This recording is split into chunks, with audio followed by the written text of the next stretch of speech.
প্রিয় শিক্ষার্থীবৃন্দ, আমরা ক্লাস 9-10 এর ফাইন্যান্স ও ব্যাংকিং এর 6 নম্বর চ্যাপ্টার ক্যাপিটাল বাজেটিং এটার সৃজনশীল প্রশ্ন 2 নম্বরটা আলোচনা করবে। এর আগের পর্বে আমি 1 নম্বরটা আলোচনা করেছি, আশা করি তোমরা দেখেছো। এবং যদি কারো কোনো কনফিউশন থেকে থাকে কোনো বিষয়ে, আমার সাথে সরাসরি রিচ করবো, আমি এটাকে ক্লারিফাই করব। আবারও বলে রাখি, প্রত্যেকটা সিরিজের মতো এই পর্বেও কুইজ থাকবে। কুইজের লিঙ্কটা এটা, তোমরা অবশ্যই কুইজে পার্টিসিপেট করবা নিজেদের আন্ডারস্ট্যান্ডিংটা একটু ঝালাই করে নেওয়ার জন্য যে কতটুকু তোমরা শিখলাম। সেই সঙ্গে একটা রিসোর্স পেজ আছে, এই লিঙ্কটাই এখানে আমার ওয়েবসাইটে ঢুকলে এই এই সাবজেক্ট রিলেটেড রিসোর্স গুলো সেখানে, এই অধ্যায় রিলেটেড এবং সাবজেক্ট রিলেটেড বিষয়গুলো এখানে পাবা। বিশেষ করে এই লিঙ্কে ঢুকলে এই চ্যাপ্টারের উপরে এমসিকিউ সহ সকল ভিডিও এক এক জায়গায় প্রশ্নের উত্তর সব পেয়ে যাবে।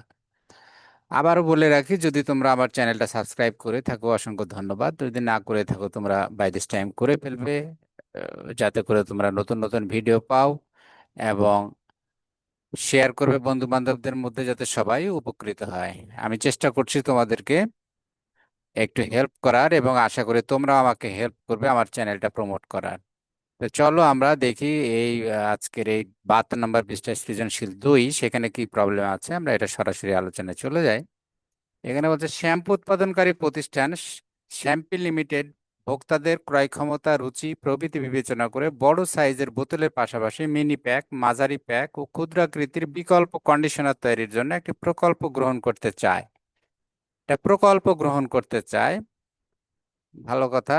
আয় ব্যয় প্রাক্কলন করে দেখা যায় 5 বছর মেয়াদী এই প্রকল্পে প্রাথমিক বিনিয়োগ 5 কোটি টাকা এবং বিক্রয়ের পরিমাণ যথাক্রমে 90 লক্ষ, 2.4 কোটি, 3 কোটি, 2.5 কোটি, 1.6 কোটি টাকা। অন্যান্য চলতি খরচ বিক্রয়ের 30%, কর হচ্ছে 25%।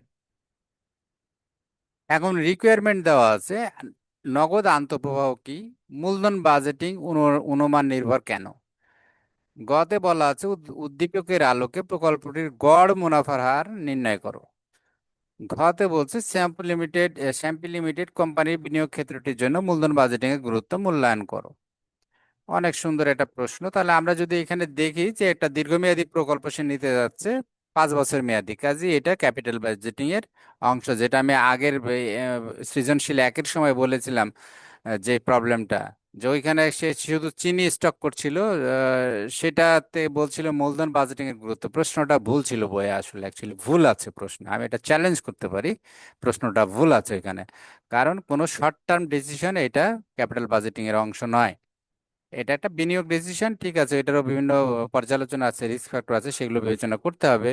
এআরআর সহ অনেক কিছু করতে পারে, কিন্তু বাট এটা ক্যাপিটাল বাজেটিং ডিসিশনের সাথে সম্পৃক্ত ছিল না এটা। কিন্তু এটা পারফেক্ট। তাহলে এইখানে আমরা দেখতেছি, এখানে একটু খালি বুঝে নেওয়ার ব্যাপার আছে। এইখানে দেখো প্রথম বছরের আছে 90 লক্ষ, পরের গুলো লিখেছে কোটি।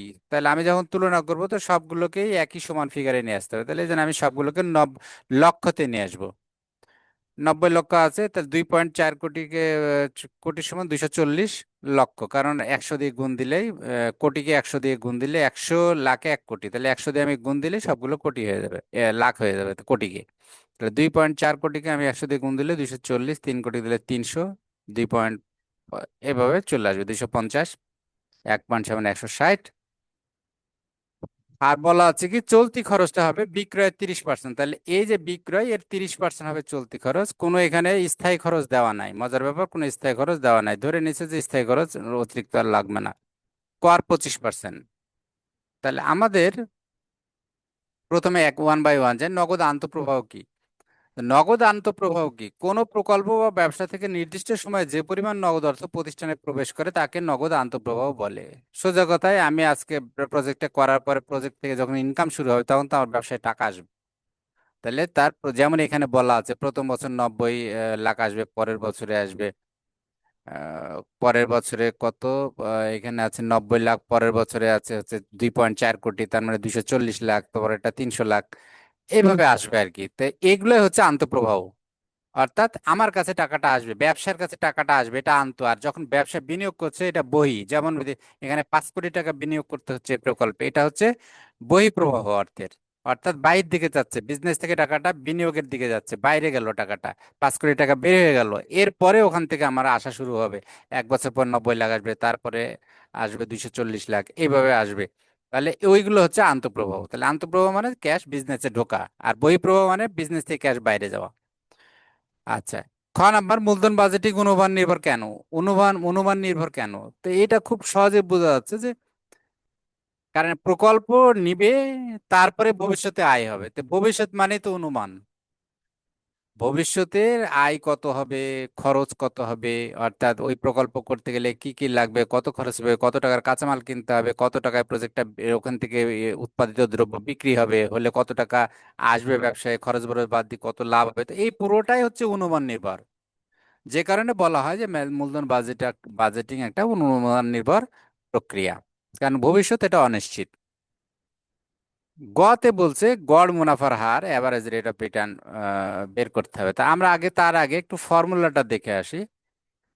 ফর্মুলাতে এখানে আমাদের আসলে এই কর পরবর্তী গড় মুনাফার, এই যে গড় মুনাফার হারের সময় ফর্মুলা হচ্ছে কর পরবর্তী গড় মুনাফা ভাগ গড় বিনিয়োগ। অর্থাৎ গড় মুনাফার হার বের করতে বলছে আমাদের প্রবলেমে। আমরা যদি একটু দেখে আসি, এইখানে বলছে গতে উদ্বেলক প্রকল্পের গড় মুনাফার হার নির্ণয় করো। তাহলে গড় মুনাফার হারের ফর্মুলাটা আগে আমরা দেখি, তারপরে আমরা দেখি কি কি লাগবে আমার। তাহলে গড় মুনাফার হারের ফর্মুলা হচ্ছে কর পরবর্তী গড় মুনাফা আর গড় বিনিয়োগ। তাহলে আমার কর পরবর্তী গড় মুনাফা আগে বের করতে হবে। তো এটা কিভাবে বের করব? তাহলে আগে আমাকে কর পরবর্তী মুনাফা প্রত্যেক বছরে বের করতে হবে। তা আমরা যাই একটু, এই শীটে আমরা করেছি, এই শীটটা একটু এবার এবার একটু দেখি। তাহলে বছর, ফার্স্ট বছর লক্ষ টাকায় আমরা ধরছি এখানে। তাহলে বিক্রয় 90 লক্ষ, এই যে দেওয়া আছে বইয়ে, আমরা যদি একটু খেয়াল করি, একটু আগে আবার বলে আসি। এই যে 90 লাখ, তারপরে 2.4 কোটি, 3 কোটি, 2.5 কোটি, 1.6 কোটি বছর হয়ে যায়। আমরা এই যে বছরগুলো উপরে লিখে দিলাম সোজা। তাহলে বছর, প্রথম বছরে 90, দ্বিতীয় বছরে 240, তৃতীয় বছরে 300, চতুর্থ বছর 250, 5 বছরে 160। এগুলোকে সব লাখকে কোটিকে কিন্তু লক্ষ টাকায় করছি আমি। এরপরে চলতি খরচ, চলতি খরচ কত হবে? এখানে একটু টাইপিং মিস্টেক আছে, দেখছি ডাবল হয়ে গেছে। চলতি খরচ হচ্ছে 30%, চলতি খরচ হচ্ছে 30%। তাহলে 30%, কার 30%? এই বিক্রয়ের। তাহলে 90-এর 30% ক্যালকুলেটারে মেরে দেখো, এই 27 আসবে। 240-এর 30% করলে 72। এইভাবে প্রত্যেকটার, 300-র 30%, 250-এর 30%, 75, 160-এর 30%, 48। কারণ বইয়ে বলা আছে, আমাদের কি বলা আছে, এই যে চলতি খরচ 30%। তাহলে আমি কি কি বাদ দিলাম? প্রথমে বিক্রয় থেকে আমি এই যে বাদ দিলাম চলতি খরচ। এখানে স্থায়ী খরচ কোনো দেওয়া নাই, এই জন্য আমি ফাঁকা ফাঁকা রাখছি, যে স্থায়ী ছকটা ঠিক রাখছি আর কি। স্থায়ী খরচ থাকলে এখানে আমার দিতে হতো। এরপর অবচয় বের করে নিলাম। অবচয় এখানে যদি আমরা দেখি, এটা ধরে নিতে হবে, ডাইরেক্ট অবচয় বলে কিছু নাই, কিন্তু আমাদেরকে বের করতে হবে। এখানে দেখো 5 বছর মেয়াদী প্রকল্প, আর বিনিয়োগ করছে কত, 5 কোটি। এখানে কিন্তু আর কোনো কিছু বলা নাই যে ভগ্নাশেষ মূল্য, অর্থাৎ এই প্রকল্প শেষে কিছু টাকা ওখান থেকে পাওয়া যাবে। এটা বাস্তবেই যে পাওয়া যাবে, কিন্তু এখানে অঙ্কের খাতিরে দেয় নাই, আর কাজে আমরা এটা আমাদের বিবেচ্য বিষয় নাই। এখন আমরা ধরে নিচ্ছি পুরো 5 কোটি টাকা এটা আমাদের অবচয় হিসেবে চলে যাবে। তাহলে 5 কোটিকে আমি যদি, 5 কোটি মানে 500 লাখ, 500 লাখকে আমি 5 দিয়ে ভাগ দিই, তাহলে কত হয়? প্রতি মাসে 5 কোটি মানে প্রতি বছরে 1 কোটি করে যায়। তাহলে 1 কোটি মানে 100 লাখ। তাহলে 100 লাখ টাকা আমরা অবচয় ধরছি এখানে। এই যে অবশ্যই অবচয় হচ্ছে 100, 100, 100, 100, 5 বছরে 5 কোটি। করযোগ্য মুনাফা তাহলে কিভাবে পেলাম? বিক্রয় থেকে চলতি খরচ বাদ, তার থেকে স্থায়ী খরচ বাদ। এখানে যেহেতু স্থায়ী খরচ জিরো, নাই নাই, অবচয় এটা বাদ, অর্থাৎ 90 থেকে 27 বাদ, 100 বাদ দিলে হচ্ছে করযোগ্য মুনাফা এখানে -37। অর্থাৎ খরচ বেশি, প্রথম বছর খরচ বেশি, আর প্রফিট কম, ইনকাম কম, রেভিনিউ কম, এক্সপেন্ডিচার বেশি, যে কারণে এটা লস হয়ে গেছে। 37 লাখ টাকা লস হয়েছে প্রথম বছরে। 90 লাখ টাকা বিক্রয় হয়েছে, চলতি খরচ গেছে 27 লাখ। তাহলে 90 লাখ থেকে 27 বাদ দিলাম, দেওয়ার পরে আবার অবচয় গেছে 100, এটা আবার বাদ দিলে মাইনাস হয়ে যায়। তাহলে -37 লাখ কি হয়েছে? লস হয়েছে, মানে প্রফিট -37 লাখ, তার মানে লস হয়েছে 37 লাখ প্রথম বছরে। দ্বিতীয় বছরে 240, এর 30% হলো 72, 240 থেকে 72 বাদ, তার থেকে শূন্য এটা বাদ, 100 বাদ, 100 হচ্ছে অবচয়, বাদ দেওয়ার পরে করযোগ্য মুনাফা হলো 68 লাখ প্রফিট হলো, অর্থাৎ খরচ বাদ দেওয়ার পর 68 লাখ। তৃতীয় বছরে একইভাবে 110, চতুর্থ বছরে 75, পঞ্চম বছরে 12। এবার ট্যাক্স হচ্ছে 25%, তাহলে এই 37-এর 25% করলে 9.25। আবারও বলে রাখি, তোমাদের বইয়ে কিন্তু আর একটা ভুল আছে, বইয়ের যে এক্সাম্পল গুলো দেওয়া আছে সেখানে দেখবা যে এইখানে এটা আবার 9.25 কে এটা মাইনাস হিসেবে দেখাচ্ছে। এটা আসলে মাইনাস হিসেবে দেখাও না, যদি ধরে নেওয়া হয় যে এটা ট্যাক্স বেনিফিট সে পাবে, অর্থাৎ এই এই যে লস গেল, এই এই পরবর্তী বছরে যখন লাভ হবে তখন সে এই ওই লাভের পরে এই ছাড়টা পাবে, যে কারণে এখানে আসলে এটা প্লাস হবে 9.25। না হলে আমি যদি দুইটা মাইনাস দেই, তাহলে মাইনাসে মাইনাসে কি হয়ে যায় প্লাস, এখানে আর উল্টা বেশি হয়ে যাবে 27। যেমন 68 থেকে 17 মাইনাস, আমি 68 থেকে 17 মাইনাস করে 51 হলো। 110 থেকে এই 25%, 110-এর 25% 27.50, 110 থেকে 27% বাদ দিলে 82.50, 75 থেকে 18.75 বাদ দিলে এই ফিগার গুলো কোথায় পেলাম আমরা, এই যে 9.25, 17, এগুলো হচ্ছে এই যে 37-এর 25% এটা, 68-র 25% 17, 110-এর 25% 27। তো এইভাবে পেলাম, আর প্রত্যেকটা থেকে তখন ভাগ দেওয়ার পরে আমরা কর পরবর্তী মুনাফা পেলাম। তো এইখানে শুধু মনে রাখতে হবে এই 9.25 প্রথম লসটা এটা আমরা প্লাস ফিগারে দিব, নাহলে যোগ করলে পালে কি হয়, আমি হলো উল্টা হয়ে যাবে তখন, তখন উল্টা হয়ে যাবে, আরো বেড়ে যাবে। এই জন্য আমি এখানে প্লাস দিয়ে রাখছি, বইয়ে আসলে কনসেপ্টটা ভুল আছে, ওইখানে বইয়ে যে এক্সাম্পলটা দেওয়া আছে এটা ভুল আছে। তাহলে এইখানে আমরা 9.25-কে আমরা প্লাস দেখালাম, কারণ কর কি এইটা আর আসলে আমরা কর দেওয়া লাগবে না, কর ছাড় পাবো, এটা এই জন্য প্লাস করে রাখলাম। আর এগুলোতে কি এই 17 লাখ কর দেওয়া লাগবে, কারণ প্রফিট হয়েছে, 68 থেকে 17 বাদ যাবে, 110 থেকে বাদ যাবে, 75 থেকে বাদ যাবে। তাহলে এখন যদি বলি যে কর পরবর্তী মোট মুনাফা কত, তাহলে মোট মুনাফা হলে 5 বছরের এগুলো যোগফল, 27.75 যোগ 51 যোগ 82.50 যোগ 56.25 যোগ 9, অর্থাৎ কর পরবর্তী এই যে এখানে আমি নিচে কিন্তু করে দিচ্ছি, দেখো প্রাথমিক বিনিয়োগ 5 কোটি বা 500 লক্ষ এটা দেওয়া আছে, সময় 5 বছর দেওয়া আছে, তাহলে গড় বিনিয়োগ কত হবে, গড় বিনিয়োগ হচ্ছে ফর্মুলা প্রাথমিক বিনিয়োগ প্লাস ভগ্নাংশের ভাগ 2। তাহলে গড় বিনিয়োগ হলো 500 যোগ 0/2, 250 লাখ, কারণ কি এখানে কোনো ভগ্নাবশেষ মূল্য নাই, তাহলে 250 হলো। অবচয় কিভাবে পেলাম, প্রাথমিক বিনিয়োগ ভাগ ভগ্নাবশেষ ভাগ মোট বছর, তাহলে 500 বিয়োগ 0/5, তাহলে 100 লক্ষ, প্রতি বছরে 100 লক্ষ টাকা অবচয়। কর পরবর্তী মোট মুনাফা তাহলে কি পেলাম, এই যে এখানকার 5 বছর 27.75, 51, এই যে সব পুরো 5 বছরেরটা যোগ করলাম, করে হলে 171 লক্ষ। তাহলে কর পরবর্তী গড় মুনাফা তাহলে কত হবে, কর পরবর্তী মোট মুনাফা 171, মোট বছর হলো 5, তাহলে 171-কে আমি 5 দিয়ে ভাগ করলাম, করে 34.20 লাখ পেলাম হলো কর পরবর্তী গড় মুনাফা। তাহলে গড় মুনাফার হার কত হবে, কর পরবর্তী গড় মুনাফা পেলাম 34.20, এটা উপরে লিখলাম।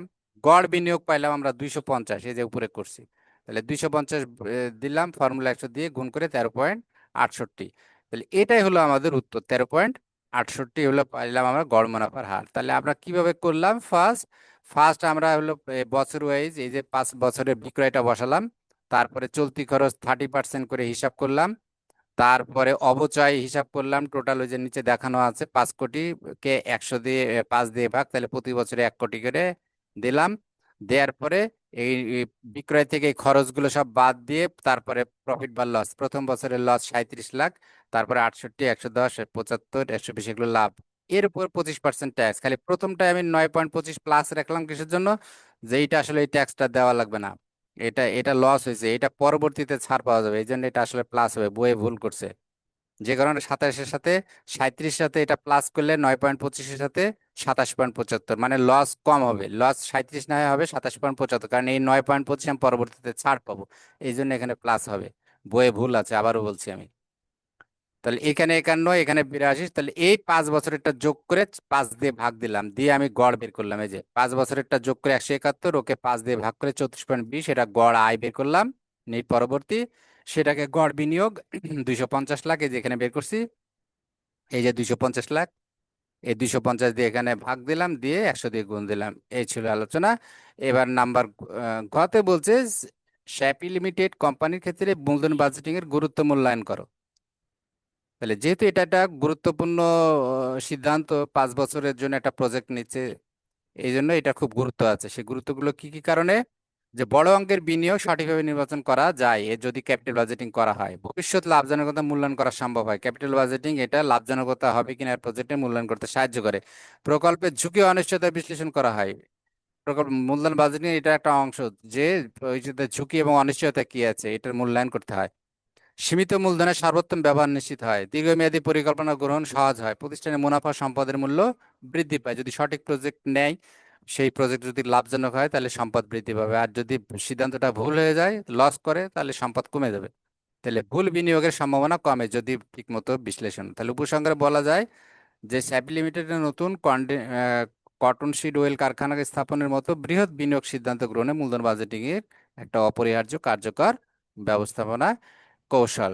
তো এই ছিল আলোচনা। আশা করি তোমরা বুঝতে পেরেছো। এরপরেও যদি কারো কোনো অসুবিধা থেকে আমাকে রিচ করবা। আবারও আমার চ্যানেলকে সাবস্ক্রাইব করার জন্য তোমাদের প্রতি বিনীত অনুরোধ রইলো। আমি চেষ্টা করছি তোমাদেরকে সহজভাবে বিষয়গুলো উপস্থাপন করার, যাতে সবাই উপকৃত হয়। তোমার বন্ধু বান্ধবদের মধ্যে একটু শেয়ার করবো আমার চ্যানেলটা প্রমোট করার জন্য। Thank you very much.